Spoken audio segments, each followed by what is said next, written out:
Hello বন্ধুরা, শুভ সকাল। আমি আবার আজকে একটা নতুন ব্লগ নিয়ে চলে এসেছি। ভালো লাগলে অবশ্যই একটা সাবস্ক্রাইব করে দিও, আর লাইক ফলো করতে কিন্তু কেউ ভুলো না। আজকের দিনটা শুরু হচ্ছে আমার এইভাবেই। আমি রোজ সকালবেলা ব্রাশ করতে করতে বাইরের দিকটা অবশ্যই আমি আগে দেখি, কারণ আমার খুবই ভালো লাগে ব্রাশ করতে করতে আমার বাইরের দৃশ্যটা দেখতে। আমার এতটাই ভালো লাগে, আমি ছাড়ি না। তোমাদেরকেও দেখাচ্ছি, দেখো বাইরের ওয়েদারটা খুবই সুন্দর। মানে কালকের মতন হয়তো ঝিরিঝিরি বৃষ্টি হচ্ছে না, তবুও আমি ভিডিও করতে ছাড়িনি। আমার খুবই ভালো লাগে, আমি নিজেও দেখছি এবং তোমাদেরকেও দেখাতে ছাড়বো না, যার জন্য তোমাদেরকেও দেখালাম। তোমরা দেখতেই পাচ্ছ খুবই সুন্দর লাগছে বাইরের প্রকৃতিটা, ফুটে উঠেছে, গ্রিনারিটাও খুব ভালো লাগছে। যাই হোক, আমি ঘরে গিয়ে জল খাচ্ছি। জল খেয়ে নিয়ে আমাকে নিচে যেতে হবে রান্নার জন্য। তো তাড়াতাড়ি করে আমি এখন জল খেয়ে নিয়ে আমি নিচে যাচ্ছি। নিচে গিয়ে দেখি, শাশুড়ি মাকে বলি গিয়ে যে কী রান্না বান্না করতে হবে না করতে হবে। তো নিচে গিয়ে শুনছি যে শাশুড়ি বলছে যে রান্না করতে হবে না, আজকে বাজার আসিনি, তাই আমি স্নানটা সেরে নিতে এসেছি ওপরে, তোমাদের সঙ্গে পরে যাচ্ছি, দেখা করছি। আমি স্নান সারা হয়ে গেল আমার বর গেছে বাজারে মাছ আনতে। তো ও যেহেতু বাজারে গেছে মাছ আনতে, আজকে আমাকে শাশুড়ি মা বলল রান্না করতে হবে না। তো তাই জন্য আমি স্নানটা করে নিলাম তাড়াতাড়ি করে। আজকে শ্যাম্পু করেছিলাম, যার জন্য চুলটা ভিজে ড্রায়ার দিয়ে আমি শুকিয়ে নিয়েছিলাম চুলটা, তাই জন্য একটুখানি ভিডিও ক্লিক করে নিলাম। যাই হোক, আমি তাড়াতাড়ি করে রেডি হয়ে নিয়ে গিয়ে আমাকে নিচে যেতে হবে, তাড়াতাড়ি করে খাবো, খেয়ে দিয়ে আমাকে বেরোতে হবে অফিসের জন্য, যার জন্য আমি তাড়াতাড়ি করে রেডি হচ্ছি। তোমরা দেখতেই পাচ্ছ, চুল আঁচড়ে নিচ্ছি আমি তাড়াতাড়ি করে। এবার ব্যাগ নিয়ে বেরিয়ে পড়েছি। ঘরটার আমি দেখেই যাই সব সময় যে বন্ধ করেছে কিনা, সব কিছু আলমারি সব কিছু দেওয়া রয়েছে কিনা। ঘরকে টাটা বাই বাই বলে এবার আমি চলে যাচ্ছি নিচে গিয়ে দেখছি যে আমার যা রান্না করছে। তো যার জন্য আমি তাড়াতাড়ি করে খেতে বসে গেলাম। আমি তোমরা দেখতেই পাবে যে আমি তাড়াতাড়ি করে খেতে বসে যাচ্ছি, কারণ আমার টাইম হয়ে গেছিলো। তো আমাকে তাড়াতাড়ি করে খেয়ে বেরোতে হবে। খেতে খেতে একটুখানি কথাও বলছিলাম। আমার শাশুড়ি মা আজকে পুঁটি মাছ করেছিল, পুঁটি মাছ ঝাল টাইপের করেছিল। আর আমার শাশুড়ি মায়ের হাতের রান্নাটা খুবই ভালো লাগে। ওই ঝাল মাছের যে ঝাল হয়, সেই ঝালটা উনি খুব ভালোই করতে পারে। তো যার জন্য আমি যখন খাচ্ছিলাম তখন সেরকমভাবে রান্না হয়ে ওঠেনি। তো ভাতটা যেহেতু আমি বসিয়ে দিয়েছিলাম সকালবেলা, তো ভাতটা আমি খেয়ে নিয়েছি। ভাতের মধ্যে একটা আলু ভাতে দিয়েছিলাম, আর আমার যা তখন মাছ ভাজছিল, তো যার জন্য ভাত আর মাছ ভাজা আলু ভাতে দিয়ে খেয়ে নিয়েছি।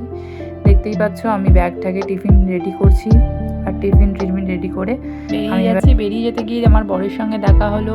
উনি দেখি আবার বাইরে গাড়ি পরিষ্কার করছে। খুবই বাজে অবস্থা ছিল। আমাকে বলছে যে আমার ভিডিও বা ফটো কিছু তুলবে না, হলে তুমি কিন্তু খুব মার খাবে। তো তাই আমিও কিন্তু ওর ফটো তুলতে ছাড়িনি। যাওয়ার সময় আমার সঙ্গে একটু কথা বলছিল, তো যে আমাকে কীভাবে আমি কখন বেরোচ্ছি না বেরোচ্ছি। তো যাই হোক, আমি বেরিয়ে পড়েছি, কারণ আমার দেরি হয়ে যাবে, না হলে বাস পেতেও খুব লেট হয়, বাসে করে গেলেও আমার দেরি হয়ে যায়। তাই জন্য আমাকে তাড়াতাড়ি যেতেই হবে। তো দেখতেই পাচ্ছ আমি চলে এসেছি প্রায় কাছাকাছি। এইবার আমাকে অফিসে ঢুকে আমাকে সিগনেচার করতে হয় সব কিছুই। তো তাড়াতাড়ি যাচ্ছি আমি। আজকে খুবই তড়িঘড়ি করে যাচ্ছিলাম আমি আজকে, যাতে টাইমের মধ্যে ঢুকতে পারি, যার জন্য। তো চলো অফিসে গিয়ে দেখা হচ্ছে। অফিসে আজকে গিয়েই দেখি প্রচুর চাপ অফিসে আজকে, সব কিছুই সব দিক থেকেই প্রায় চাপে ছিলাম আমি আজকে। তা একদমই আমি আজকে কিছু করতে পারিনি ভিডিও বা কিছু। তো কিছুটা হলেও আমি তোমাদের কাছে তুলে ধরার চেষ্টা করেছি ভিডিওর দ্বারা। আমি আজকে একদমই ব্যস্ত ছিলাম, নানা রকমের লোকজন সব কিছুই আসে, ফর্ম এন্ট্রি করতে হচ্ছে আমাদের, তো সমস্যা আছেই। আর তার মধ্যে ওখানে তো সবাই মিলে গল্প আড্ডা তো হতেই থাকে আমাদের। তো দেখতেই পাচ্ছ, আর আমার বিশেষ করে বেশিক্ষণ সবসময় কম্পিউটারের সামনে বসে থাকলে এক নাগাড়ে বসে থাকলে আমার খুবই কষ্ট হয়। যাই হোক, আমি বেরিয়ে গেলাম এবার অফিস থেকে বেরিয়ে আমাকে বাস ধরতে হবে। বাস ধরে আজকে আমার পড়ানো থাকবে, তাই জন্য পড়াতে যেতে হবে। তোমরা দেখতে পাচ্ছ এটা আমাদের দোকান, আমার শ্বশুরমশাইয়ের দোকান। তো যাই হোক, আমাকে দাঁড় করিয়ে জ্যাঠা শ্বশুর বাথরুমে যায় সব প্রতিদিনই যায় প্রায়। তো যাই হোক, আমাকে এবার যেতে হবে আমার টিউশন পড়াতে। তো দেখতেই পাচ্ছ আমি টিউশন পড়ানোর জন্য রেডি হয়ে গেছি, বেরিয়েও পড়েছি। আমাকে টিউশন পড়াতে যেতে হয়, প্রতিদিনই আমি প্রায় টিউশন পড়াই, 2 দিন ছুটি থাকে সপ্তাহে। তোমাদেরকে আগের ব্লগেই আমি বলেছি আমি টিউশন পড়াই। যদি কারোর মনে হয় যে টিউশন পড়াবে তোমরা অবশ্যই আমাকে বলতে পারো টিউশন পড়ানোর জন্য, তবে কাছাকাছি বলো। হ্যাঁ, আমি কেন্দ্রীয় বিদ্যালয়ের এই স্টুডেন্টটাকে পড়াই আমি। তো বাচ্চাটা খুবই ভালো, বাচ্চাটা মেধাবী, কিন্তু মাঝে মধ্যে একটু বদমাশি করে ফেলে। ক্লাস 2 আছে বাচ্চাটা, তো মাঝে মধ্যে একটু বদমাশি করে, আমি বকা দিই, কিন্তু বাচ্চাটা আমাকে ভালোবাসে, আমিও বাচ্চাটাকে ভালোবাসি। বাচ্চাটার আমাকে খুবই ভয় পায়, ভয় পেয়েই চলে। অথচ আমাকে দেখলে কিন্তু অথচ কারোরই ভয় লাগে না, কিন্তু ও আমাকে খুবই ভয় পায়। একটু বকা টকা খায়, মারধরও খায়, কিন্তু আমিও ভালোবাসি ওকে, অনেকটাই ভালোবাসি। কিন্তু সবাই জানো যে স্টুডেন্ট পড়াশোনা না করলে একটু তো দিতেই হয়, 1 ঘা 2 ঘা, না হলে ওরা পেয়ে বসে, পড়াশোনা একদমই করতে চায় না। আর বাচ্চা মানুষ, বাচ্চাদের মন খুবই চঞ্চল হয়, যার জন্য ওরা একদমই পড়াশোনা করতে চায় না। আর আমার স্টুডেন্ট তো একদমই পড়ে না বলতে গেলে, পড়ে যখন ওর মন হয়, মুড হয়, তখন ও আমাকে পড়া দেয়, না হলে খুবই বদমাশি করে, খুবই চঞ্চল মন ওর। তো আমি তাও কিছু বলি না, মাঝে মধ্যে যখন অতিরিক্ত করে ফেলে তখন একটুখানি একটু আধটা দিয়ে দিই। তো আজকে ওর টিউশন ছিল, আজকে টিউশন দিয়ে ওকে পড়িয়ে অঙ্ক টঙ্ক, স্কুলও খুলে গেছে এখন, সামার ভ্যাকেশন চলছিল সবাই জানো বাচ্চাদের। তো সামার ভ্যাকেশন থেকেই আমি সামার ভ্যাকেশনেও পড়িয়েছি। তো এখন স্কুলেরও চাপ রয়েছে, আমার কাছেও চাপ রয়েছে, তো ডবল চাপ নিয়েও পড়াশোনা করে, মোটামুটি করে, কিন্তু একটু চঞ্চল মস্তিষ্ক। আর আমাকে তো একদমই ভয় পায়। আজকে অঙ্ক ছিল, তারপরে EVS পড়া দিই, EVS ওকে রিডিং পড়তে দিই। আমি প্রতিদিনই EVSটা রিডিং পড়তে দিই, কারণ ইংলিশের, ও যেহেতু ইংলিশ মিডিয়াম, ইংলিশের ওর একটা ভীতিভাব রয়েছে ইংলিশের প্রতি। ও উচ্চারণ, প্রোনাউন্সিয়েশনটা একটু কমজোর আছে, কারণ কি প্রোনাউন্সিয়েশন বা উচ্চারণটা ও একটু গুবলেট করে ফেলে।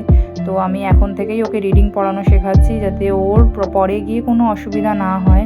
ওকে সব রকমভাবে অ্যাডভান্সভাবে যেভাবে পড়ানো হয় আমি ওকে পড়িয়ে এবার আমি আমার বাড়িতে যেতেই হবে আমাকে, যার জন্য আমি 1 ঘন্টা কি 1 ঘন্টা 15 মিনিট মতন পড়াই আমি, কারণ ওর জন্য ওটাই এনাফ। না হলে এর থেকে বেশি পড়ালে ও আমার কাছে আর পড়বে না। কারণ আমি মাঝে মধ্যে যখন ওর বাড়িতে আটকে যাই বৃষ্টির সময়, তখনই ও আমার কাছে পড়তে যায় না। তো যাই হোক, আমি এবার বেরিয়ে পড়েছি, বাইরেও হালকা হালকা একটু মেঘ করে এসেছিলো, তার জন্য আমি বেরিয়ে এসেছি পড়িয়ে টড়িয়ে। তোমরা দেখতেই পাচ্ছ, এটা আমাদের পাড়ার মোড়ের মাথায় দাঁড়িয়ে আমি যাচ্ছি আমার বাড়ির দিকে। আর এই জায়গাটা আমার খুবই ভালো লাগে, এই অর্জুন আর কৃষ্ণ রথের যে স্ট্যাচুটা আমার খুবই ভালো লাগে। তো যার জন্য আমি এটা ভিডিওটা করি আমি প্রতি সময়। আমি ঘরে চলে এসেছি, ঘরে গিয়ে আমি একটুখানি ড্রেসটা চেঞ্জ করে নিই, ফ্রেশ হয়ে নিই, তারপরে আমি এসে তোমাদের সঙ্গে আবার কথা বলবো।